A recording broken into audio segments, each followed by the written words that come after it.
We've looked at the stars with wonder and amazement. Their glow guiding our travel for centuries. The more we learn about our universe, the more questions we have.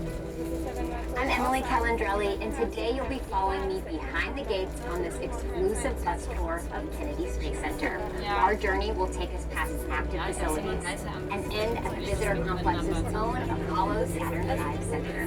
But before we begin this journey, just like every NASA mission, our number one goal is to return home safely. So always stay seated when the bus is in motion.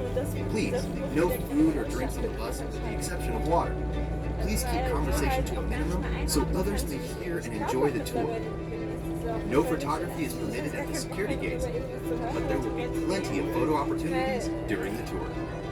Das ist immer so ein bisschen, ja, wo ich nicht so ganz sicher bin, was da so passiert oder was da halt gesprochen wird. This rocket that you'll see standing tall in front of KSC's badging station is the Mercury Redstone rocket. It represents NASA's earliest efforts to send humans into space. These Redstone rockets were formerly ballistic missiles provided to NASA by the U.S. Army. In October of 1958, NASA formally organized Project Mercury with a mission to investigate man's reaction to this new environment and safely recover the capsule and its pilot. Man rating for human spaceflight on what was previously a ballistic missile was no easy task. After several modifications and test flights, a Mercury capsule carrying Ham, a chimpanzee, was successfully launched and recovered on January 31st, 1961. Just months later, on May 5th, astronaut Alan Shepard launched on a Mercury Redstone rocket, becoming the first American in space.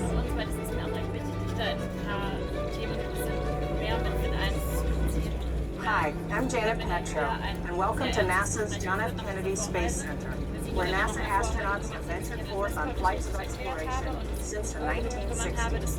And what an exciting time to visit our multi-user spaceport.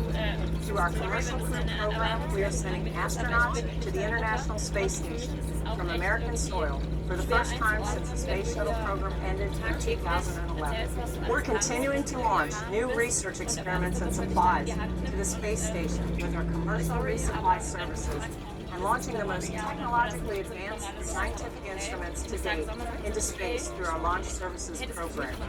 This all culminates in our ultimate mission, the Artemis program, where NASA will return to the moon, this time with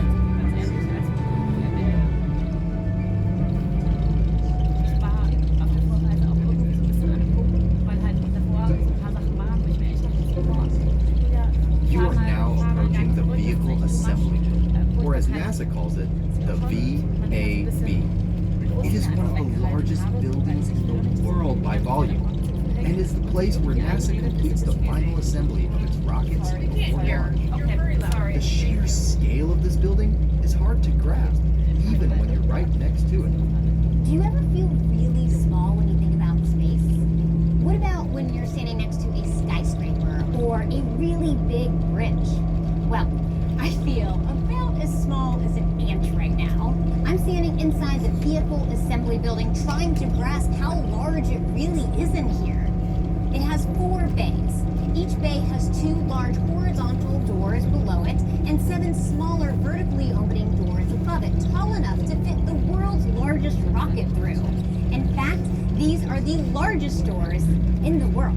Construction of the VAB required 65,000 cubic yards of concrete, 45,000 steel beams, 1 million steel bolts amounting to almost 100,000 tons of steel. Notice the flag painted on the outside of the VAB? It's the size of a 21-story building. The blue section alone is the size of an NBA basketball. Each star is 6 feet across, and each red and white stripe is wide enough for this bus to